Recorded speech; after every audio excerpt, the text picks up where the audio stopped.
Last time we started looking at a possible answer to the question of why revolution occurs.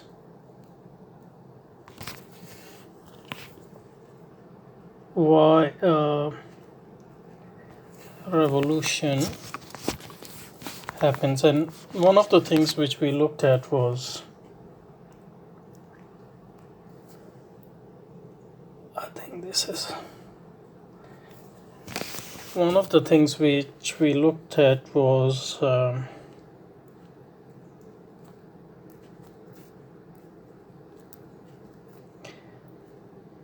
Hegel's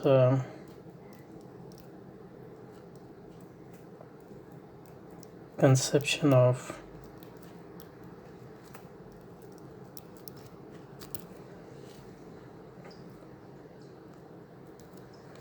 self-contradiction.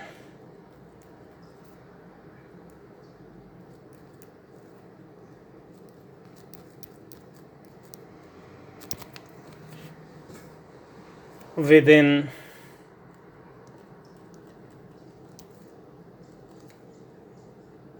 a civilization.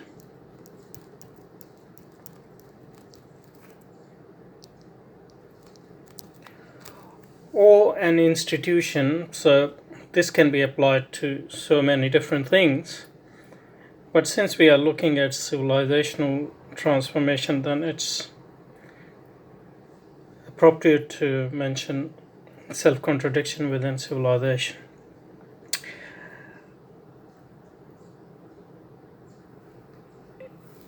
And last time, and we also said that Marx probably got this from Hegel, and this conception is also very fundamental to Marx's understanding of civilizational change or revolution. Now today I'm going to look at an example from Hegel to develop this concept of self-contradiction within a civilization, and then I'll start applying it to modern civilization to understand why or how the transition from Christian civilization to modern civilization occur. Okay, now self-contradiction, when we talk about self-contradiction, as we will see from the example, it basically is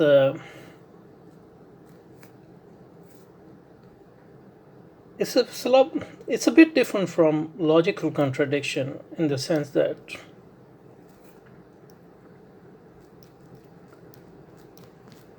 when we take an example, then it will be more.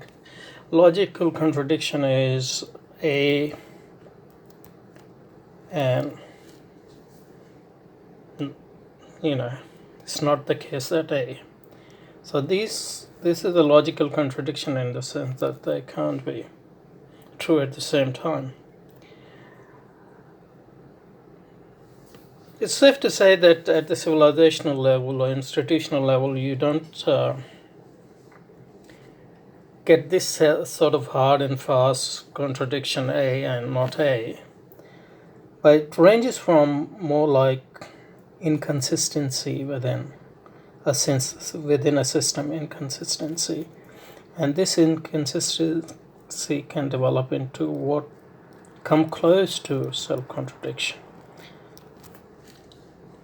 So a self-contradiction, as we will see, happens in a civilization when it believes or its core institutions are based on ideas which lead to two different and opposite and contradictory things, or within the same civilization you have one sort of institution urging you to believe in certain things, and other sort of institution urging you to believe in things which are exactly the opposite of that. So then people have to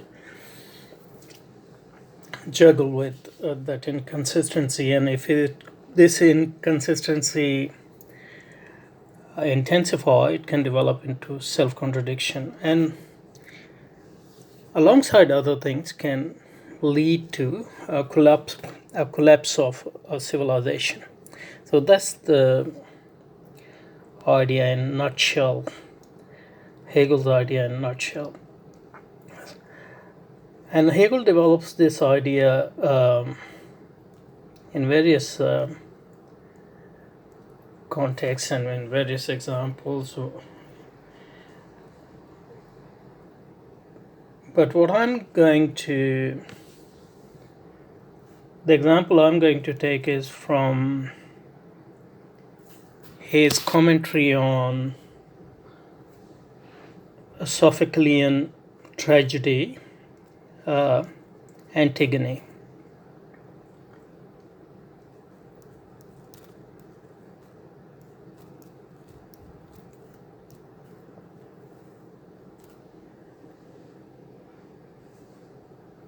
Now, this is a work of fiction, so to speak, or drama. But Hegel's commentary is mainly from the perspective of trying to understand this phenomena of self-contradiction within a civilization. So, in this tragedy, you have a downfall of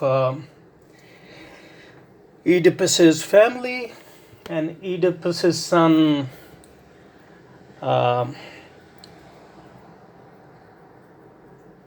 Eteocles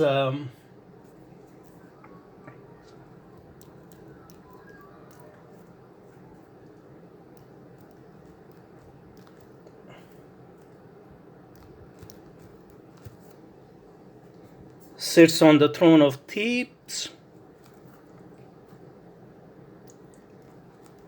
But what happened is the other son, his name is Polynices, he believes that the throne should be his.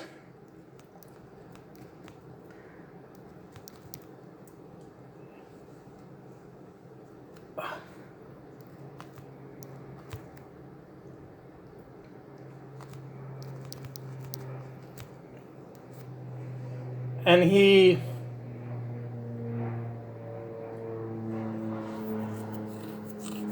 Polynices attacks the city.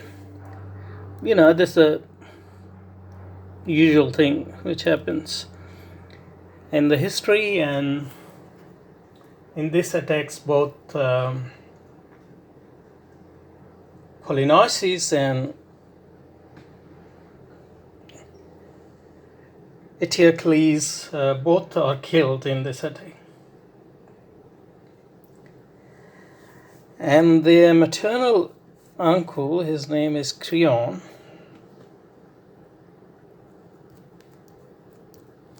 he assumes the throne.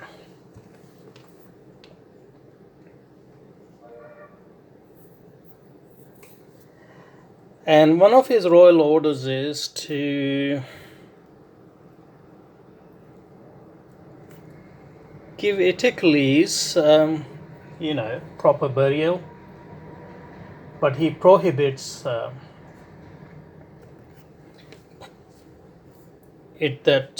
prohibit the proper burials of Polynices because he was a traitor.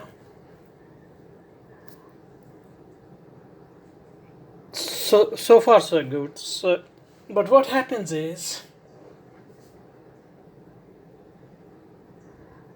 that Antigone, who is the sister of Eteocles and Polynices and the daughter of Oedipus, performed the rites of her brother Polynices, as well as Eteocles. So she disobeys the king, the order of the king. So what is the contradiction here?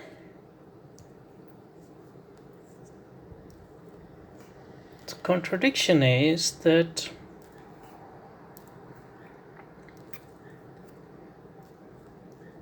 Creon,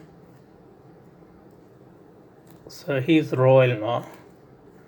So you have duty to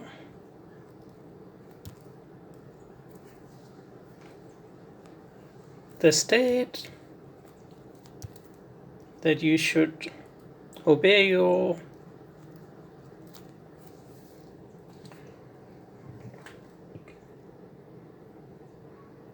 royal, obey the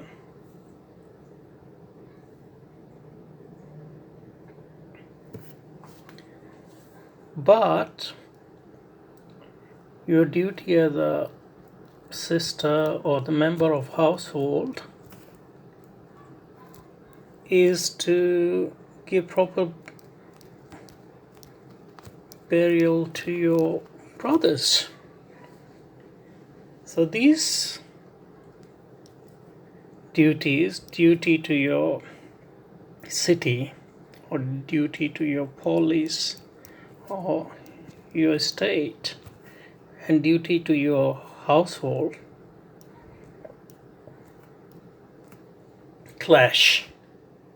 And she is caught burying his brother, and Creon basically sentences her to be buried alive, really. So this is a story, and this is the inconsistency or contradiction, that on the one hand you have the duty, so there is a clash between two duties. Clash.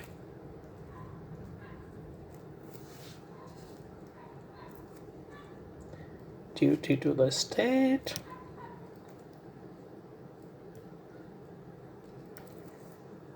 and duty to the household.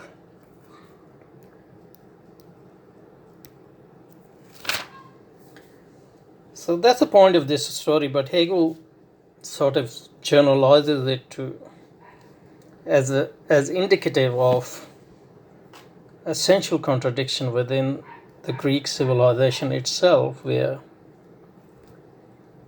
this clash or this contradiction has arrived, but within the civilization there's no remedy for how to resolve this contradiction. And if contradiction in this story or this tragedy is indicative of actual contradiction within Greek civilization, then Greek civilization, absent fundamental reform, is not going to survive as a coherent civilization. Now,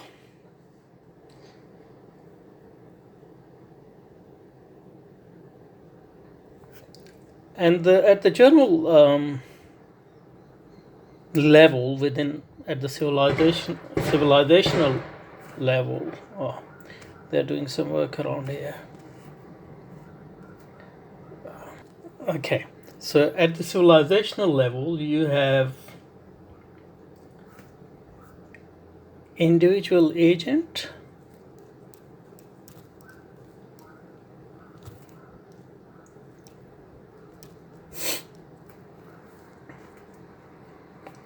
in this case it is Antigone, but you can generalize it to any individual agent within the Greek civilization. is required to do something which is right. Yeah, in this case, proper burial of your brother, but which is also at the same time wrong, in the sense that it contravenes the order of the royal, the order of the duty to your city, which is to obey its laws. And it's not as if there is any debate that this is not a right thing or this is not a duty. It is well established within the Greek civilization, according to Hegel, that it's the right thing. It's the right thing to perform proper burial. It's the right thing to, perform your duty to your city, to obey its laws. So individual agent is in this contradiction in which he or she does something right which is also at the same time wrong, and within the civilization. That's the general point. Within the civilization, there's no resolution for this contradiction. That's the main point of Hegel. So he generalizes it. It doesn't matter whether his actual diagnostic of the Greek civilization is correct or not, but at the conceptual level, it does make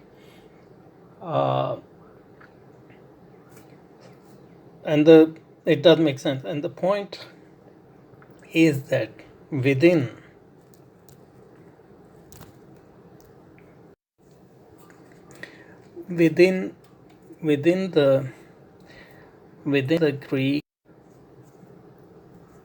the Greek way of life, this contradiction exists. And the life doesn't have resources to overcome it or resolve it.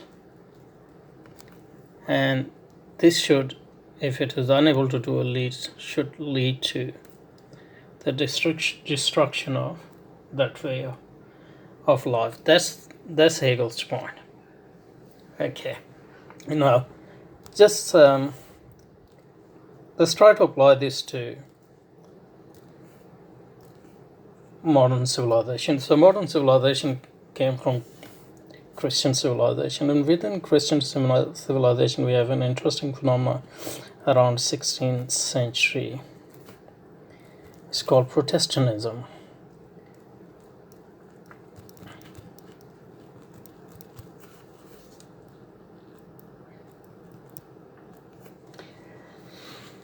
And this phenomenon,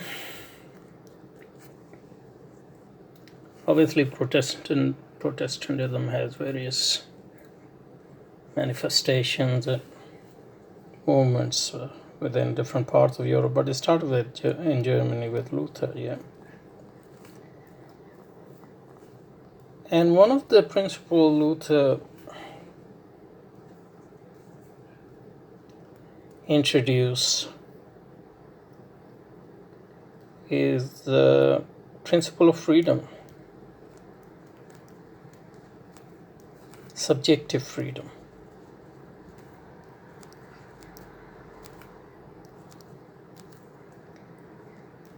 As a Christian ethical principle, this also can be individualism.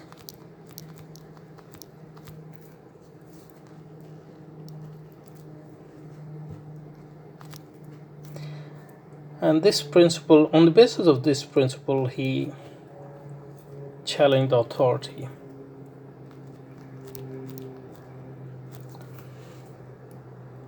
of the church.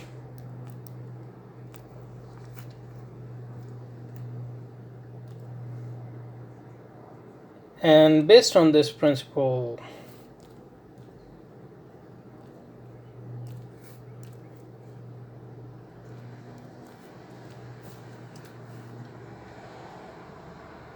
famously said that people have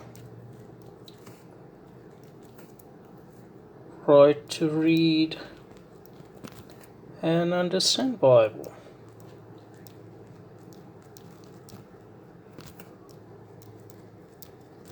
Using their own subjective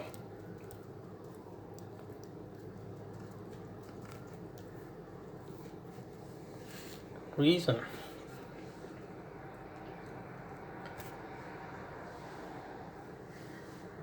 And this subjective reason, so basically anybody can read and understand Bible, interpret it as they see fit according to their own inner rational light. Now, what's the contradiction here? I mean, I'm just introducing it at the moment, so not going to be very, but we'll come back to that. So basic contradiction I see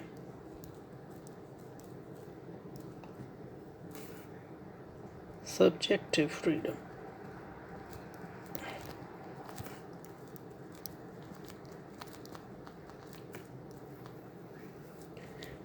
I think the basic contradiction in Luther's stand is that if your basis is subjective freedom and you want to limit freedom as needed, the only way you can limit freedom is from within. If you try to limit this freedom externally,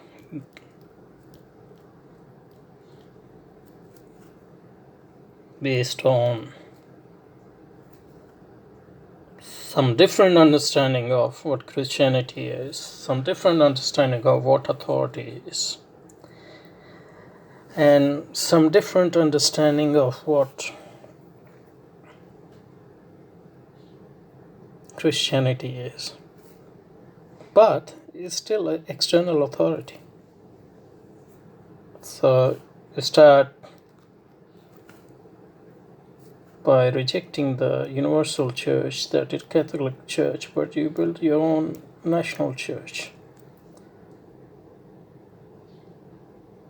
So the basic contradiction is that subjective freedom can only be limited from within. That is self-limitation or self. It can't be limited from without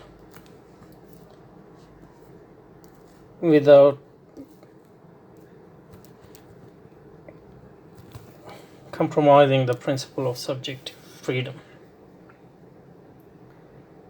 Because what's the difference between limiting your freedom to the Catholic Church, to Protestant Church rather than Catholic Church,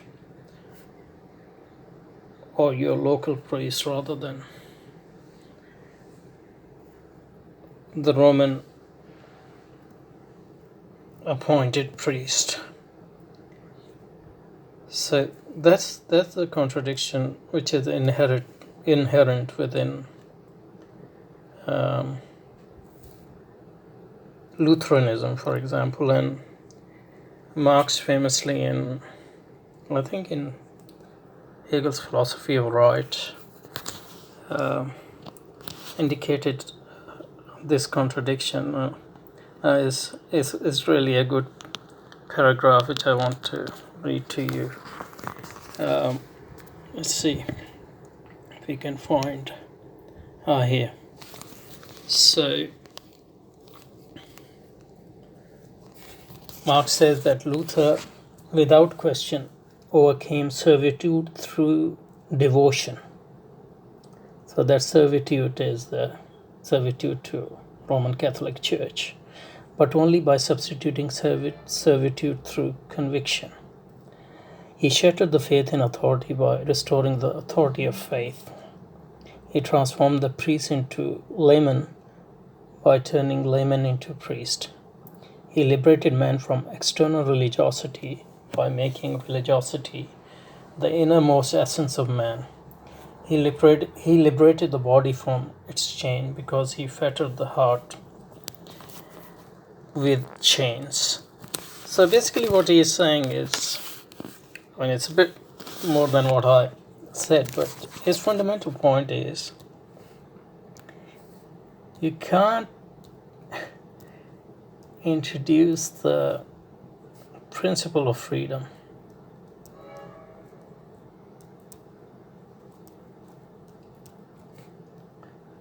and then try stealthily to limit it through your own means. So as a negative process, Protestantism is very successful. It's just, it's successfully challenged Catholic Church. But once that, and in this negativity, freedom is obvious. But once that is done and you try to give a positive view of your new system, you replicate a lot of authority in that system and reimpose a lot of authority. Not in the service of the universal church, but in the service of national church and national state and so forth. So that was the contradiction. So Protestantism was not going to be a stable system, and we see in the next 2 centuries different Protestant thinkers and philosophers developing full-fledged notions of freedom, which are modern notions of freedom, out of that Protestant notion of freedom in order to overcome that basic contradiction. The second contradiction, which I'll just mention it, but I'm not going to develop it here, which also comes through Protestantism, is Catholic Christianity, whatever it practices historically, have been the focus on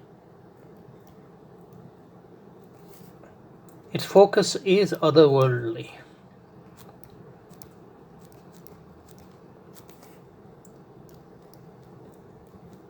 And this world is seen as transitory, and one of the outcome of this is, in Catholic Christianity, whatever it practices, there's a lot of condemnation of this world and concentration, focus on this world. Specifically, it is expressed in its prohibition of usury, its prohibition of accusativeness or covetousness, any indulgence in this world at the expense of the other world, or the core tenet of Catholic Christianity. But in Protestantism, at least in its certain versions, the focus on this world was very important.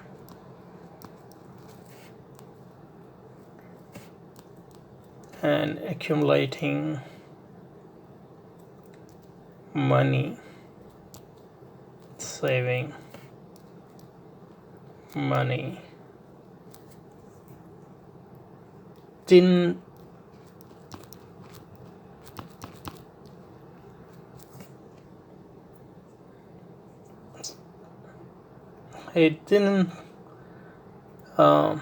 remain something to be frowned upon. In fact, in Calvinism, it's a sign, your wealth is actually a sign that God loves you.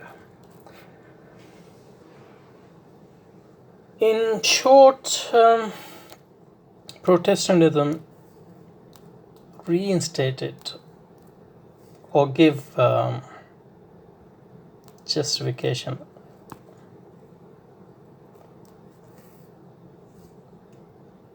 to the world, to the, or religious sanction to a lot of social and economic activities which were considered taboo in Catholic Christianity. And this became a contradiction in the sense that Protestantism as a Christian religion can't fully explain away the otherworldly focus of Christianity, and can't provide a full-fledged justification of this worldly pursuits, especially with the rise of capitalism, in the sense that although it provided justification for capitalism, it can't fully be the final say or final theory or final ideology of capitalism, because how much it justifies this worldly pursuit, it can't get rid of otherworldly focus. And for the full-fledged development of capitalism, it's very important that you get rid of otherworldly focus, sort of something which you find in Judaism. That's why some people have called Protestantism as Judaization of Christianity, and with some justification. So these two contradictions give us some idea, not full explanation, some idea of how we can use self-contradiction to understand transition from Christianity to modern civilization. So I'm going to stop here, and next time I'm going to look at some other logical views beyond self-contradiction to explain transition from one civilization to another civilization. Okay, I think we'll stop here.